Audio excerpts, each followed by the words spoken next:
powerful earthquake has left more than 5,000 people dead and tens of thousands injured throughout Turkey and Syria after the quake struck yesterday.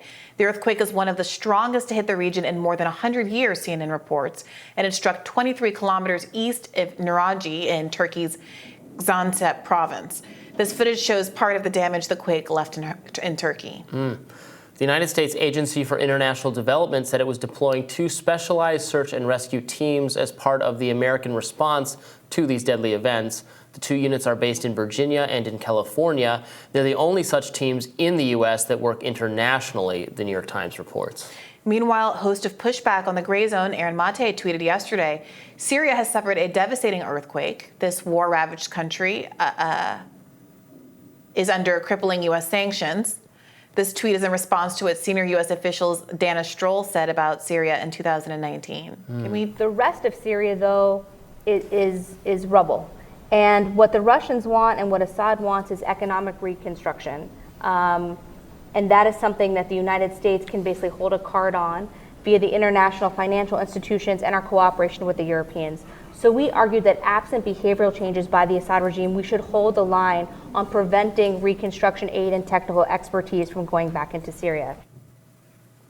The Middle East Council of Churches called for the immediate lifting of Western-imposed sanctions on Syria as the current blockage is restricting efforts to provide the Syrian people with help in response to the quake. The council said in a statement, "We urge the immediate lifting of sanctions on Syria and allowing access to all materials so that sanctions may not turn into a crime against humanity."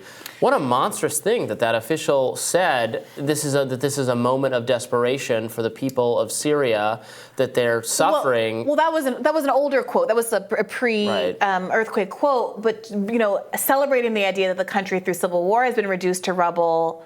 I mean, it's the same basic principle. Exactly. And that's what Aaron Mate is, pointing out here, that suddenly in the face of a kind of act of God, it might become more obvious to people that it's wrong to be rooting for a country to be devastated the way that Syria has been devastated. I think, something like 90% of the country is living in poverty.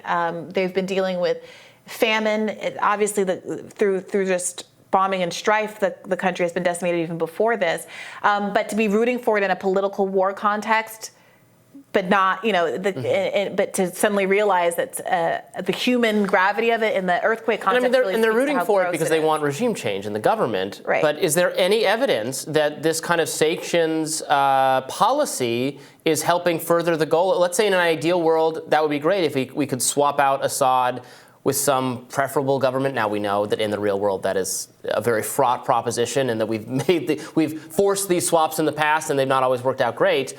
But is it weakening him as the people die and suffer? Does it actually weaken the authoritarian government? I think time and time again we find out that immiserating the country, harming, killing, starving, destroying the people does not actually put them in a position to be prepared to demand changes of their government. Right. In fact, it makes them more desperate for their government to provide for them. They're more reliant on the government because we've closed them off from the rest of the world as they're dying.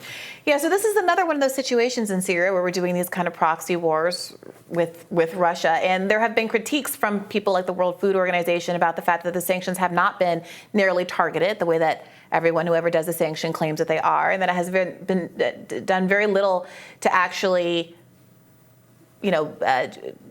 thwart Assad or anybody else. Where's the evidence that Assad can only hold out X more weeks or months or years? There's no evidence. Right. Well, so the idea is the sanctions prevent, monetary transfers that could be used to, let's say, buy weapons or do other things that the American government says it has an interest in preventing. But the reality is it's preventing the import of food. It's preventing the import of certain agricultural products that are necessary to buy food. Syria was agriculturally independent in relatively recent history. This was an achievement that they really celebrated, I think, about 20 years ago. But now there's certain products like fertilizers that can be used also for explosive reasons. We see this in the United States. There's a limit on how much fertilizer you can buy, like Walmart and stuff like that. So they're dual-use products that are necessary for agriculture that they can't import because of the sanctions. Moreover, there is farming equipment and other kind of technical stuff that they can't get into the country that's preventing them from being able to grow their own food, and on and on and on down the line. And we know there's a blowback effect to this as well. We know, let's say we only care about, the U.S. policy is only interested in its own national security, not the suffering of the Syrian people. But when you cause people to suffer and to die like this, and they know, and we want them to blame the Syrian government, but how many of them actually blame the U.S. or blame the West and become interested in extreme ideas, or have or that die and then their family members become interested in terrorism or something like that, and then they hate us even more. They want to cause us harm. Like, we know that is a phenomenon that happens. Yeah. We've seen that happen. We know our interventions, our interferences, our attempts to wrangle that part of the world and the suffering that causes invites challenge to us, invites revenge.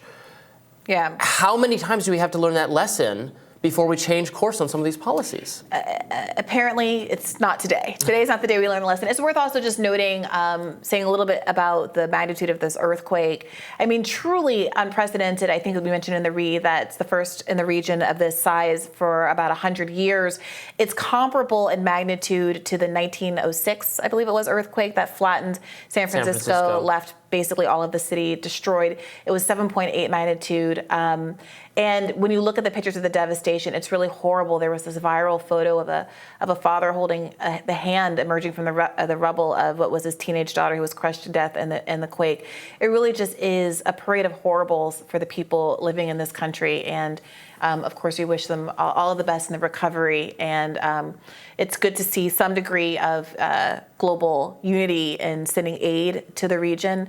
But as we discussed, the crisis preceded the earthquake, and it will last long after the rubble from the event is cleaned up. Best of wishes to everybody involved, and we will have more Rising for You after this.